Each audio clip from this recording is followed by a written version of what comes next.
morning, everyone. This is Mitch with SC Weather. Hope y'all had a great Halloween. It is November 1st, so for me and my family, it's officially Christmas time. So here we go. We have Tropical Storm Ida, however way you want to say it. It's a 40-mile-per-hour storm. It's officially, obviously, a named storm. The National Hurricane Center has it wanting to go into Nicaragua and Honduras. So I guess the thing we need to watch out for, and the thing I'll discuss along with a couple other things, is, it has it right here, Friday a.m., right over Honduras is a depression, but will it hook north and get back over the warm waters of the Western Caribbean and still develop and maybe threaten the U.S. down the road? That's something we need to watch out for. Before we get deep into this, hey guys, if you don't mind hitting that subscribe button, follow along. I talk a lot of weather, really any major events across the U.S., but I really specify in the Southeast and definitely here in South Carolina. I'm trying to get to 1,000 subscribers for the end of the year, but, this has just been a fun and great experience, and I love talking weather with everybody. So hit that subscribe button. If you don't, I just appreciate y'all tagging along and watching. It is much appreciated. But as I said, another named storm, and we keep breaking records down to Eta, and I'm just going to go with Ida in the Greek alphabet here. This is just getting crazy. So this is another historic storm as far as just names and how deep we are into all this. So, and here it is. It doesn't look like much. I tell you what, I made a video yesterday, and it looked more impressive yesterday, but it is officially a storm. National Hurricane Center, them guys get paid the big bucks to make calls like this. So this is a storm. It's just a blob of convection. Not a whole lot to talk about it, really, to be honest. But it's here. It's going to continue to march this way towards Nicaragua and things like that. So let's talk warm waters. This is still ideal for hurricane and tropical development. 30 degrees Celsius, that's around 86 degrees Fahrenheit. So you're still in the mid 80s, kind of in this range right here. Ideal tropical development is temperatures in the low 80s in Fahrenheit. So there's still some fuel right here. So that's why this is an area we need to watch out for. Let me get back over here. This is right here. So this is it, and this is pretty much initializing for, this evening. So if we keep going forward, and as I've mentioned before, look up here. This says MON. That stands for Monday. So this is where GFS is trying to say it's going to be. It'll continue to strengthen into a hurricane, as the National Hurricane Center has predicted in its cone. It'll slam Nicaragua, Honduras, or wherever it hits. And I think, GFS and the Euro pretty much is showing that's a sure bet later this week. One thing we need to watch out for, and it'll show it here as we're getting into Thursday time frame this week, as it will begin to, whatever's left of it, enter the Western Caribbean and maybe redevelop. And this is getting into Friday evening of this week, and it gets back over the Western Caribbean where there's still some warm waters. It kind of just dances around, goes over Cuba, and this is just if it happens. We're getting into a week out now, and it shows it over here. This would still be Ida, whatever's left of it, and it shows it re-strengthening and affecting Florida. And this is when it gets crazy, because it just kind of dances around this area right here. And who knows what it's going to do. Then it gets back over into the Gulf.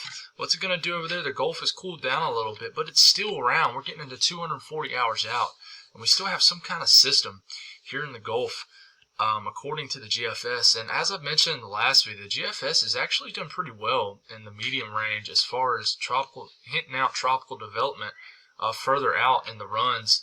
And this is as far as the 06Z GFS goes out, and it's still 270 hours out. Has Ida just kind of trying to figure out what it wants to do. Let's see if this can hurry up and load here. One thing I do want to talk about is shear, and I'm going to talk about this in the next frame too. But you have a ton of shear on top of Ida, and Ida doesn't want anything to do with that. Shear, basically, what this shear is the huge trough that's digging down, that's actually going to give us our coldest weather of the year here in South Carolina and the Southeast. I'm going to talk about that here in the latter half of the video. But there's a bunch of dry air. There's a bunch of shear due to a big old cold front dropping even way deep down to the Gulf. And it's basically going to keep Ida down for now, all the way through the end of the week. It can't really move forward, but when it starts to kind of weaken, let up a little bit, shear kind of starts to a little bit get on out of here. That's when it starts to just kind of almost try to plow into it. It kind of finds the weakness it can, and you have that there. Euro is starting to come along. What Euro did, I'd say the last couple Euros was it kind of plowed, and here it is. Here's Ida, and this is getting into Monday. Remember, look right here as far as what day we're at, because I might move too quick for y'all. And check out the trough here, clearing out the moisture. That's dry air moving behind the trough. It clears out the Gulf. There's nothing in the Gulf, and it just keeps Ida. And this is the European model, down into Honduras, Nicaragua, somewhere El Salvador, somewhere in that range. And it just kind of shoves it down there, and it keeps it down there. But eventually a weakness forms right up here, just north, here in the Gulf of Mexico. And whatever's left of Ida, we're getting into this Friday, begins to build a pull back out into open waters here in the Western Caribbean. And something begins to form again just south of Cuba. And we're getting into a week out now, next Sunday. I might have said a week out for Friday. I keep forgetting it's Sunday now. But you got something developing right here. And, the GFS shows the same thing. It's crazy. There's some pretty decent agreement here in the long range, mid to long range. And it has something, next Monday just south of the tip of Florida, and that's a hurricane. That's Hurricane Ida right there, if this was to come to friction here. So, and then it kind of just sneaks into the Gulf, parts of the Gulf. But it has something. This is something we're going to have to watch. This could threaten the lower 48 as a potential hurricane in November. That could break a record that, might not be broken again for a long time, to be honest. But I want to show you this. This is the European 2, and this is basically showing moisture in the atmosphere in a nutshell. But there's the blob of moisture. I want to show. Watch up here. This is what's keeping Ida down right now. This is a big cold front dropping down all the way into the Gulf, clearing about the entire state of Florida. It pretty much does. And see all that dry air? Ida doesn't want anything to do with that. It wants to stay kind of away from that. So that cold front kind of keeps it down. But as we get into this Friday, basically the reinforcement of this cold front begins to let up. And you get Ida that begins to see that weakness and feel it. And it kind of begins to meander north.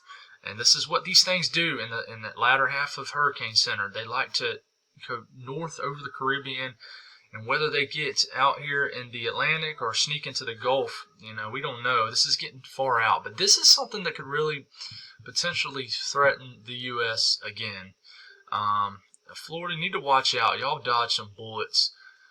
But there it is, getting deep into the run. And here comes another trough here in the corner. You can see it coming that might really just push this thing somewhere depending on where it's at. But you got something right here 240 hours out, which is not this Wednesday, but next Wednesday. So way too far out to talk specifics, I'll tell you that. But,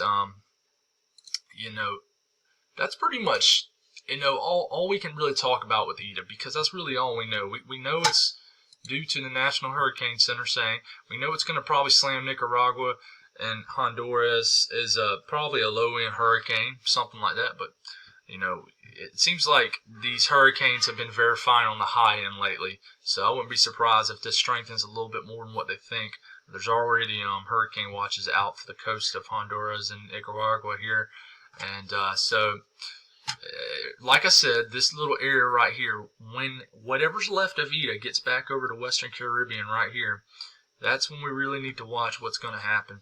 But one thing I do want to talk about before I end this video is a big cold front that's going to bring us the coldest weather of the season so far that's coming today. Today will be a decent day. There'll be clouds, a little bit of rain early. But you can see these are dew points. This is for 4 p.m. today. It's going to be pretty nice out there the entire day as far as humidity. Humidity won't rise much.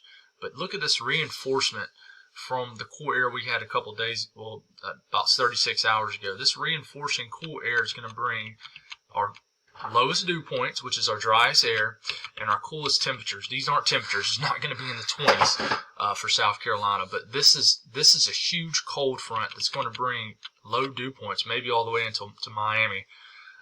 Very strong cold front for this time of the year, and it's going to have some good dry air entrenched into the region all the way in through about midweek. Well, really most of the week, and you start to lose the dry air a little bit when you get later in the week, but that doesn't really matter. What I want to talk about here is the temperatures, and this is today. It's going to be temperatures in the 60s and 70s.